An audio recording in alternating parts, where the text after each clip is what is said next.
mas eu peço que todos vocês cravem o dedo no like. O like faz o vídeo chegar para mais pessoas. Também é importante que você mande o programa, aperte o botão do repost no seguinte: Alexandre de Moraes atuou pela rejeição do Bessias em votação que impôs revés a André Mendonça.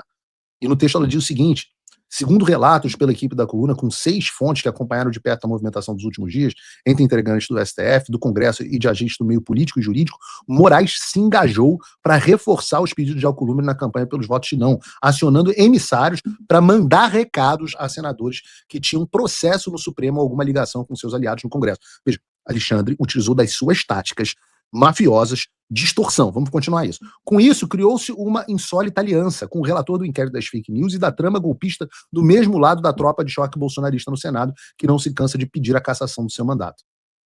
Então, basicamente, entendam o tamanho disso. O Alexandre mandou avisar aos senadores que tem processo no STF, ameaçar os senadores, ele ameaçou os senadores que tem processo no STF, que caso o Bessias fosse aprovado, eles iam começar a ter problema com ele.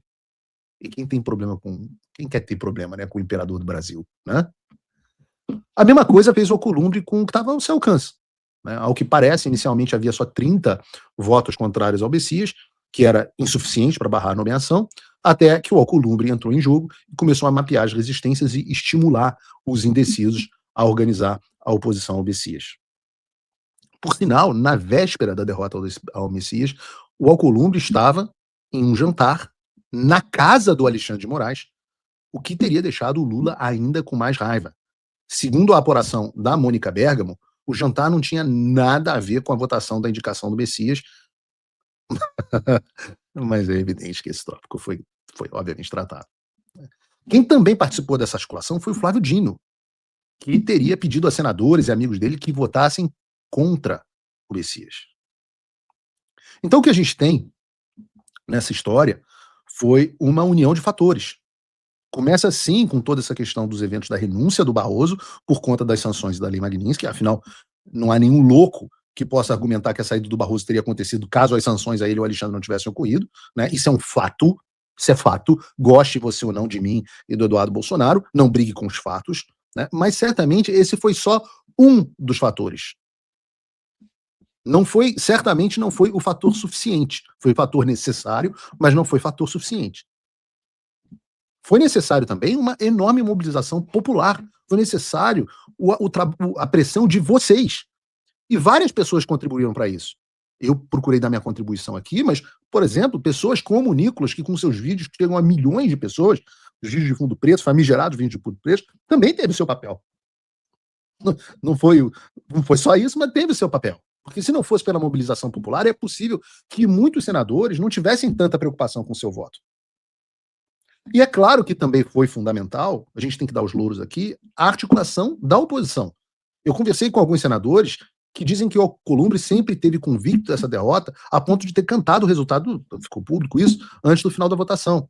Mas o que o Alcolumbre prometia era o seguinte: eu vou entregar os senadores de centro e conto com vocês da oposição para entregar os lá 30 votos de vocês. E a oposição, méritos aqui, vou chamar a atenção, méritos da oposição, eu dou porrada quando tem que dar porrada, mas eu sou honesto, tem que dar os louros.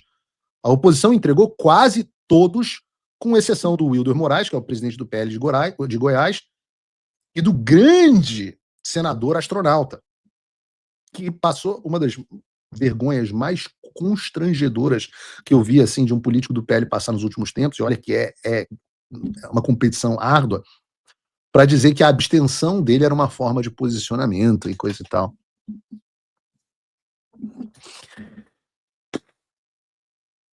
A verdade é que nenhum dos dois votou contra o Bessias, sabe-se lá por quê, né?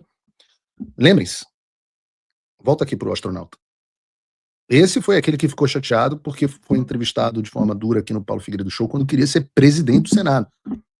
Esse queria ser o presidente do Senado. Vejam a cagada na qual a gente se encontra. O cara que foi o candidato do PL, queria ser presidente do Senado, não votou contra o Bessias. O cara, com o apoio da esquerda, uma coisa horrorosa, um crápula, etc., que se tornou presidente do Senado, foi o craque do jogo para se tornar, para haver a cassação do Messias. E eu chamo sempre atenção para isso, porque, lembrem-se, né, nem sempre, ou melhor, quase nunca, As escolhas do Bolsonaro para o Senado devem ser consideradas canônicas.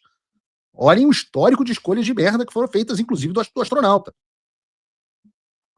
Mas, sem dúvida nenhuma, né, a articulação da oposição teve um papel fundamental. Eu quero dar aqui, especialmente, meus parabéns ao senador Rogério Marinho, que foi um grande guerreiro nessa história e tem que ser comendado. Tem que ser comendado. Agora, como eu falei, como nós vimos, o grande chamado craque da rodada foi ele, Davi Alcolumbre.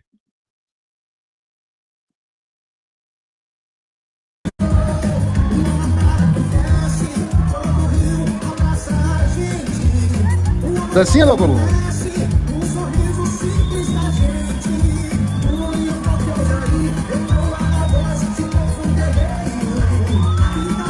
É bom demais, Alcolumbre.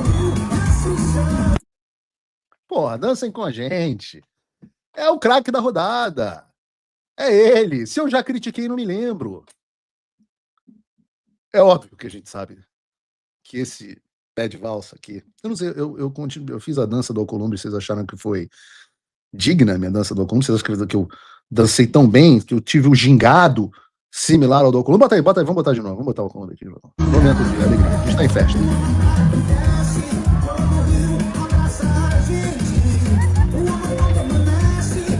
Ó, recadinho no ouvido e não perde o gingado. Ó.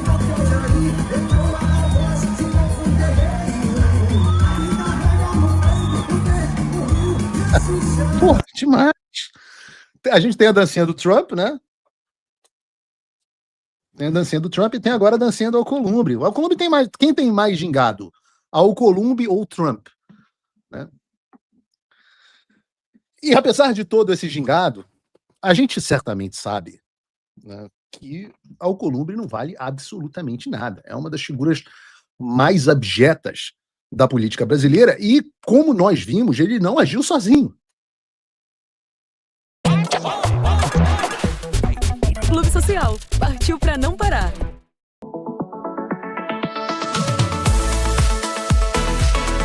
Tá evidente. Deve existir algo a mais do que essa vingança pelo Pacheco para esses caras terem se empenhado tanto.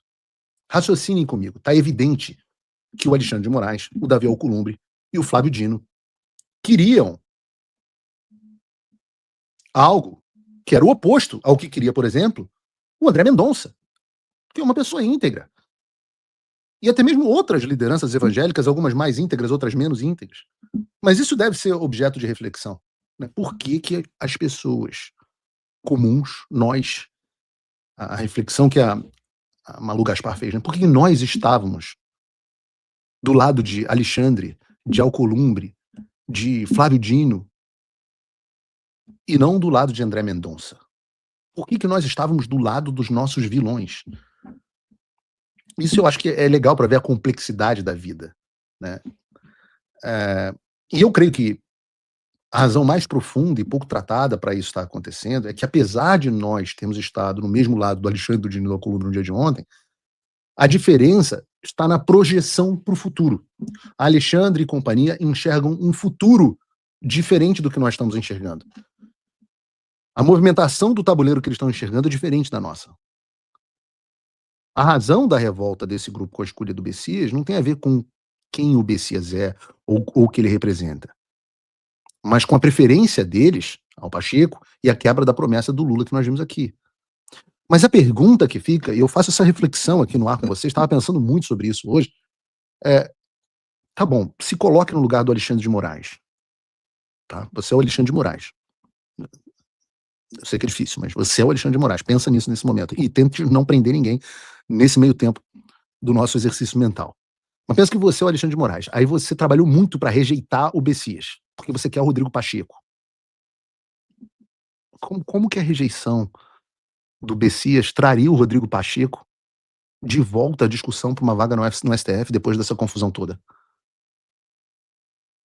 E vejam, já está estabelecido, ou pelo menos tem sido abertamente, que o governo Lula não deve indicar outro nome até o fim das eleições.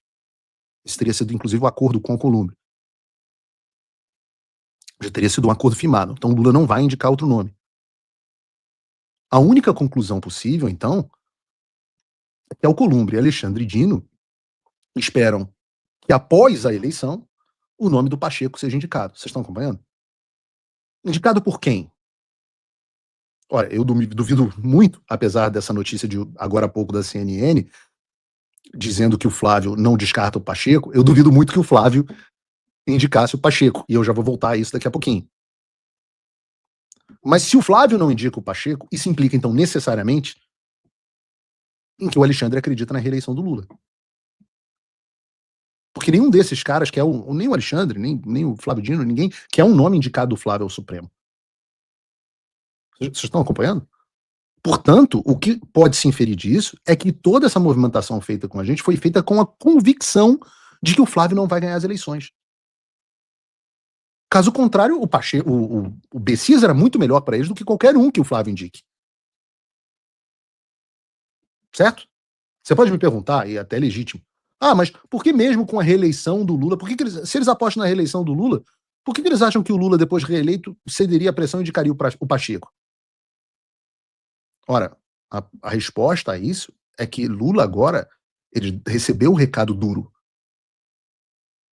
Lula teria aprendido o que acontece quando ele tenta impor a vontade dele em detrimento da vontade do Alexandre. Em outras palavras, eles já mostraram ao Lula quem é que manda. E eles têm convicção de que esse Lula domesticado vai ganhar as eleições. Caso contrário, eles teriam aceitado o Bessias. Isso.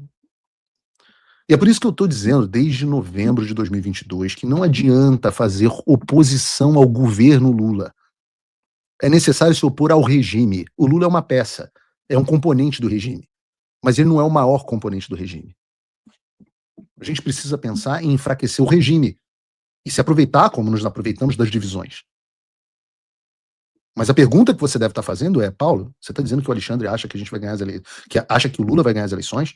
Como? Se as pesquisas estão dando Flávio à frente do Lula, se a rejeição do Lula não para de crescer, se o governo está apanhando 24 horas por dia, inclusive na mídia mainstream, de onde vem essa convicção do Alexandre na reeleição do Lula, a ponto dele aceitar correr o risco de barrar o Bessias e dar uma indicação de uma vaga ao Supremo Tribunal Federal de graça ao Flávio?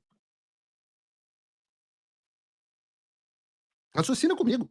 Das duas, uma. Ou ele acha que o Flávio vai indicar alguém mais palatável do que o Jorge Messias, que é um lunático ideológico de esquerda. Ele acha que o Flávio vai indicar alguém muito ruim, e eu confesso que, considerando o histórico de indicações do Bolsonaro, até que não seria nenhuma insanidade. Ou então, o mais provável é que ele está convicto, como eu disse, que o Lula vai vencer, e vai vencer sabendo que é o Alexandre que manda nas indicações.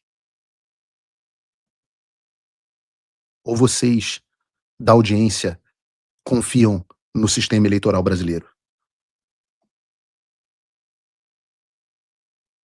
Isso precisa levantar uma pulga atrás da nossa orelha. Claro, a gente tem que ficar preocupado. Se o Alexandre está confortável com as eleições, a ponto de trabalhar para que o Lula não indique mais um ministro para o STF e haja o risco do Flávio indicar essa pessoa, talvez o Alexandre saiba uma coisa que a gente não sabe. Lembra, nós não sabemos como o sistema eleitoral brasileiro funciona. Ele é uma caixa preta pra gente. Nós não confiamos. Nós não confiamos. Pelo menos eu não confio e eu acho que vocês não confiam. Porque a gente não conhece. Quem conhece? O Alexandre. E aparentemente ele confia. Confia no resultado das urnas. Ele confia no resultado do sistema. E isso é paradoxal para mim, porque eu continuo vendo uma direita que acha que para ganhar a eleição a gente só precisa dos 2% de votos que os candidatos de centro têm. E quando eu manifesto, e eu ouço isso o tempo inteiro, quando eu manifesto internamente uma preocupação com a postura pública do Flávio em relação à campanha nas últimas 2 semanas.